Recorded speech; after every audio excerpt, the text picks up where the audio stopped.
Good morning. It is a blustery yet sunny Saturday morning here in eastern Iowa.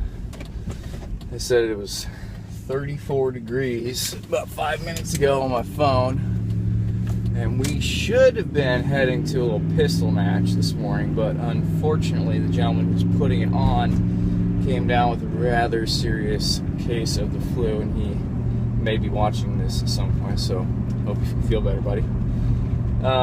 But we are going to go out to my grandparents' farm this morning and shoot something kind of special.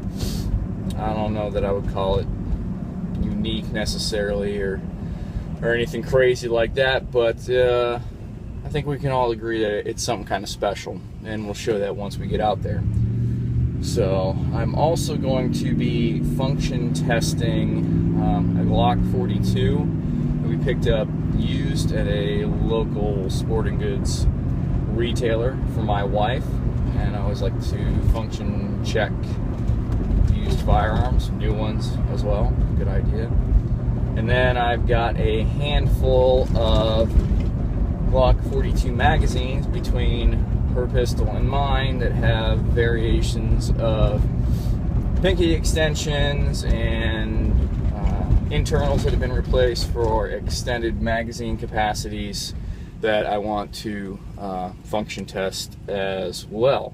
And I will go over both of those pistols and all the magazines in another video under kind of my everyday carry stuff. So that's where we're headed today, and that's what we're going to be doing. So I will catch up with you as soon as we get out to the farm. Thanks. So we are now at the farm, and you are looking at the case of what we're going to be shooting today. Some of you guys who are in the know might recognize those three initials on there, CMP, and can probably start to guess what might be in there. This is not mine, it is a family member's, and don't ask me about anything about CMP because I don't know anything about it except for what we have inside the case. So what we have is a Springfield M1 Garand, and it is in beautiful condition. Today's gonna be the first time that I've ever shot one of these guns, and hopefully we're gonna have a really good time. This is, I believe, we found out it is a 1953 or 1954 production, with some other various parts that CMP put in it when they rebuilt it. It's an aftermarket stock and some other stuff that we won't get into right now. If you guys do have questions, feel free to leave them in the comments, and I'll do my best to answer them. But it took a little while to find some period correct ammunition, so it'll go easy on the gas system on this compared to modern ammunition of today, a little bit higher pressures. So we're gonna fire a few rounds at this at some steel.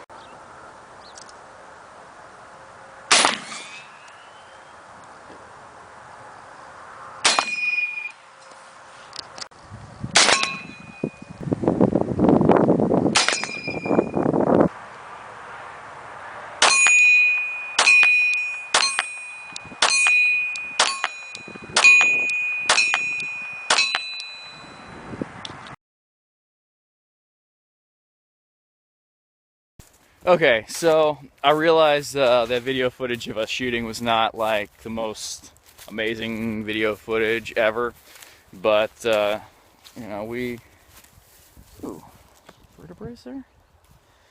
Anyway, sorry, some deer bones on the ground.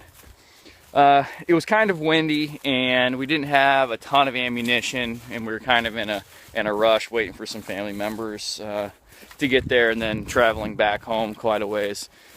So it was much easier to shoot than it was to film, I can tell you that much.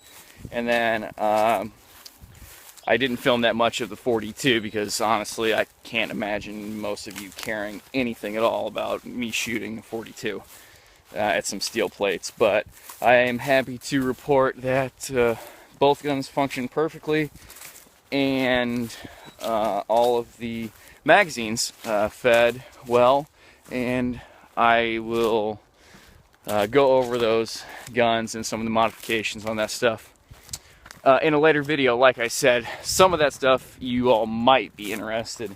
And I did have a squib load though, and it was a Hornady critical defense round, and luckily it did eject, and the bullet did go did exit the barrel, so I didn't have any blockage. But that was the first time that's ever happened to me.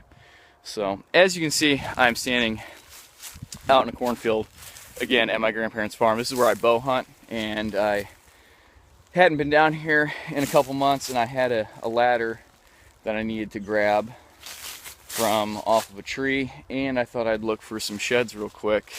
So I guess if I find anything, I'll report back. But again, thanks a lot for checking out the video. If you have any questions or comments, please feel free to leave those below. Make sure to check out our Facebook page and our Twitter account for lots of neat stuff there. Give us a thumbs up and a follow, and I really appreciate it. Have a great weekend. Thanks.